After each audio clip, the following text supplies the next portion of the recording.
আসসালামু আলাইকুম। স্বাগতম আপনাকে ইলম ক্রাফটের জ্ঞানভিত্তিক পর্বে। আজ আমরা জানব আমাদের জীবনের শুরু আসলে কেমন ছিল, বিজ্ঞান কি বলে আর কোরআন কি বলে। প্রথমেই ভাবুন, একজন মানুষ কোথা থেকে আসে? আমরা সবাই জানি মায়ের গর্ভ থেকে। কিন্তু প্রশ্ন হলো, সেই গর্ভের ভেতরের অবস্থা কেমন ছিল? আলো ছিল না অন্ধকার? চলুন শুনি আল্লাহ তাআলা কি বলেন। ইয়াখলুকুম ফি বুতুনি উম্মাহাতিকুম খালকাম মিম বাদি খালকিন ফি দুলুমাতিন সালাস। তিনি তোমাদেরকে তোমাদের মায়েদের গর্ভে সৃষ্টি করেন এক ধাপের পর আরেক ধাপ, 3 স্তরের অন্ধকারে। 3 স্তরের অন্ধকার? আপনি জানেন কি?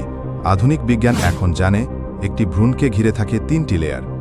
1 অ্যাবডোমিনাল ওয়াল, 2 ইউটেরাইন ওয়াল, 3 অ্যামনিওটিক স্যাক। এই 3টি স্তর এত ঘন এবং অস্পর্শ যে আলো ভিতরে প্রবেশ করতে পারে না। কিন্তু এই তথ্য তো আমরা মাত্র 20 শতাব্দীতে আবিষ্কার করেছি। তাহলে কিভাবে 1400 বছর আগে একজন উম্মি নবী সাল্লাল্লাহু আলাইহি ওয়াসাল্লাম, যিনি কোনো চিকিৎসা বিজ্ঞান জানতেন না, এই গর্ভকালীন স্তরের তথ্য দিতে পারলেন? এই প্রশ্নটাই আমাদের চিন্তা করতে শেখায়।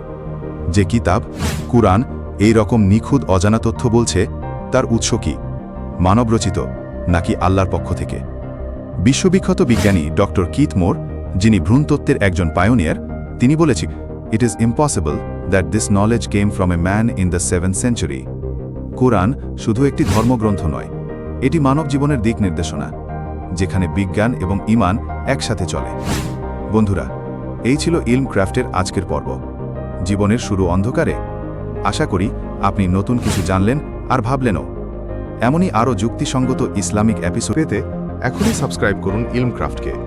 লাইক দিন, শেয়ার করুন, যেন জ্ঞান ছড়িয়ে পড়ে। আগামী পর্বে থাকবে বিগ ব্যাং। কুরআনে আগে কি বলা ছিল? পরবর্তী পর্বে আবার দেখা হবে ইনশাআল্লাহ। আল্লাহ হাফেজ।